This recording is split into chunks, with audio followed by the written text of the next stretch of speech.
E aí, quando a gente pensa, né, mas Tamires, como que é essa história da epilepsia? Quem são os pacientes que, de fato, fazem as cirurgias? Tudo isso aqui, a gente tem as redes no SUS mesmo, né, que tem a condução do tratamento que se inicia aí, a investigação se inicia na unidade básica, que segue para as entidades, né, as instituições de alta e média complexidade, que é justamente essa parte já voltada para a neurologia, onde vai se investigar, precisa ou não fazer cirurgia, porque é sempre uma coisa muito agressiva ou invasiva, né, para o paciente. Mas é avaliado sempre o custo-benefício. Eu consigo ter uma independência, uma autonomia no meu dia a dia, né, sem fazer a cirurgia, ou não, isso está comprometendo meu bem-estar também. Então, o neurologista, ele sempre vai estar avaliando umas questões que não são fáceis de avaliar para fazer cirurgia. E quando a gente investiga o paciente, a gente consegue hoje controlar a crise. Tem alguns medicamentos que têm relatos de ter efeitos colaterais, né, e isso gera um prejuízo na qualidade de vida do paciente. Mas hoje a gente precisa fazer o tratamento das comorbidades psiquiátricas, né? Então, a gente tem que ter uma droga, um fármaco que seja efetivo para as crises e também uma droga que seja efetiva agora para diminuir o efeito colateral, né, que não gera efeito colateral, e que a gente consiga tratar sintomas que causam sofrimento, como depressão, psicose, né, com alucinações, embotamento afetivo e ansiedade. Então, voltando um pouquinho, né, a sua resposta, quando você tem um modelo, né, você consegue ver esses sintomas do modelo, né, depressão, ansiedade, tudo, existem protocolos onde você avaliando, por exemplo, o rato ou o camundongo que você está estudando, você consegue traçar visualmente ou tem que fazer o EEG dele para entender que ele está passando por aquele processo? Bom, quando a gente fala de investigação em epilepsia, o EEG é uma ferramenta necessária, porque a gente precisa entender qual é a frequência das crises, né?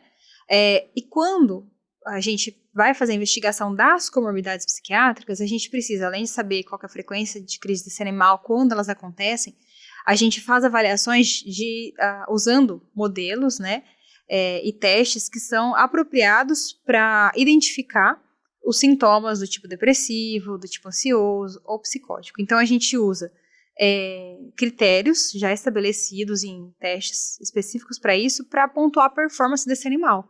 Então, esse animal, ele tem uma hiperlocomoção, ou seja, ele se locomove muito num aparato que é de exploração, ou esse animal, ele apresenta em um teste que a gente chama de labirinto em cruz elevado, maior tempo nos braços fechados, ou seja, isso demonstra um comportamento ansioso, né, que ele não se expõe facilmente, é aversivo o ambiente para ele.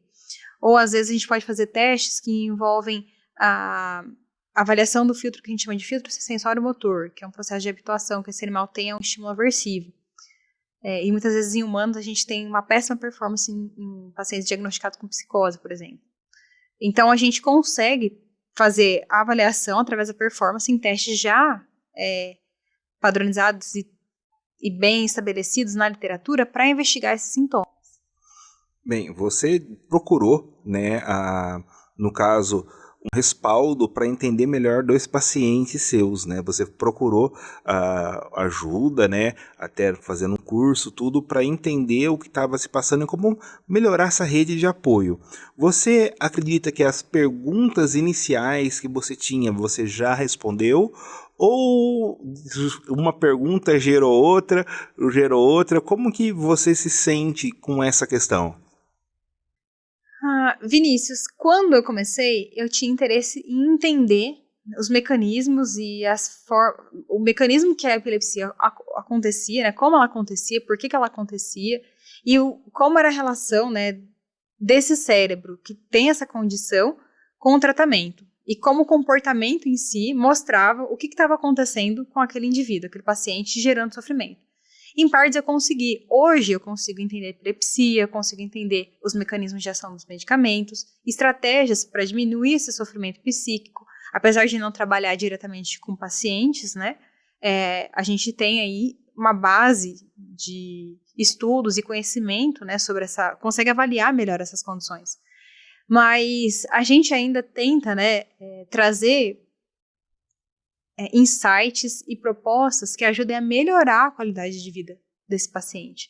Então, hoje, né, a pós-graduação, ela me proporciona um respaldo maior no sentido de criar coisas ou pensar coisas diferentes que possam melhorar a qualidade de vida do paciente. Então, o que eu iniciei buscando entender e poder amenizar ali o sofrimento, hoje eu quero construir, né? Hoje eu quero, na verdade, criar.